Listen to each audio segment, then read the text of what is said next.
নবী বলেন এমন একটা তাসবির কথা আমি বলছি, যে তসবি আসমানে পড়ে, যে তসবি জমিনে পড়ে, যে তসবি বাতাসে পড়ে, যে তসবি ফাইন্যে পড়ে, যে তসবি গাছগাছরায় পড়ে, এক কথায় কমই বেশি 18,000 মখলুকাতে পড়ে। আমরা কথায় কথায় বলে থাকি কমে বেশি 18,000 মখলুকাত। আসলে আল্লাহর মখলুকাত কত আল্লাহ ছাড়া কেউ জানে না। এক কথায় আল্লাহর যত সৃষ্টি আছে সকল সৃষ্টি এই তসবিখানা পড়ে। আওয়াজ দি সবাই সুবহানাল্লাহ কোন।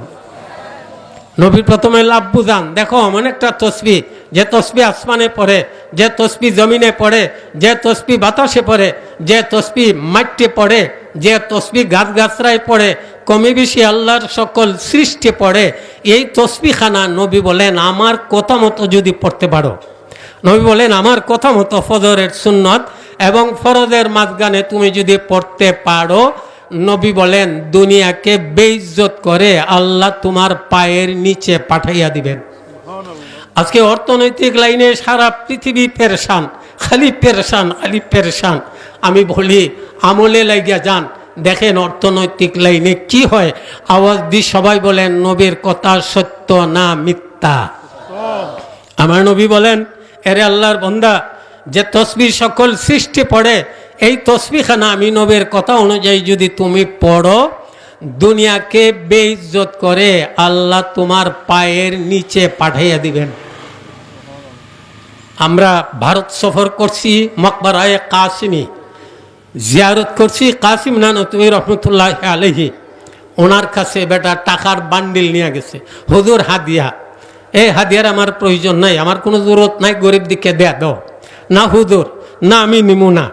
সে খুঁজতেছে তার জুতা কোথায়, ও জুতার ভিতরের যে বেষ্টি একটা চামড়া থাকে এটা উঠাইয়া টাকার বান্ডিল জুতার ভিতরে ঢুকাইছে, ঢুকাইয়া আবার চামড়াটা রাইকিয়া চলে আসছে।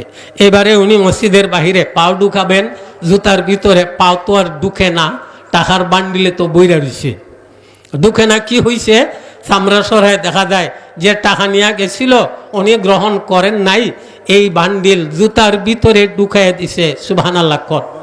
উনি বলছিলেন রে টাকা তোমাকে আমি চাই না, আল্লাহ এই তোমাকে আমার জুতার ভিতরে ঢুকাইয়া দিছেন। মেরে মহতরম, নবীর কথা, নবী বলেন আমার কথা অনুযায়ী যদি আমল করতে পারো, তাসবিখানা আদায় করতে পারো, দুনিয়াকে বেইজ্জত করে আল্লাহ তোমার পায়ের নিচে পাঠিয়ে দিবেন। লোকটা বলে নবী আমি তো তাওই চাই, বলেন শিখেন একটু। সুবহানাল্লাহি ওয়া বিহামদিহি সুবহানাল্লাহিল আযীম আস্তাগফিরুল্লাহ। আপনাদের কাছে অন্য আমল থাকতে পারে, কিন্তু এই আমলটা সহজ। আমি খুব রিসার্চ করে দেখছি, এই আমলটা সহজ।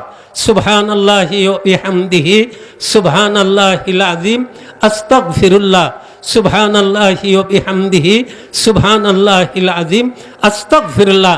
নবী বলেন ফজরের সুন্নত এবং ফরজের মাঝখানে এই তসবিখানা কেউ যদি 100 বার করে প্রতিদিন পড়ার অভ্যাস করে, দুনিয়াকে বেইজ্জত করে আল্লাহ তার পায়ের নিচে পাঠাইয়া দিবেন।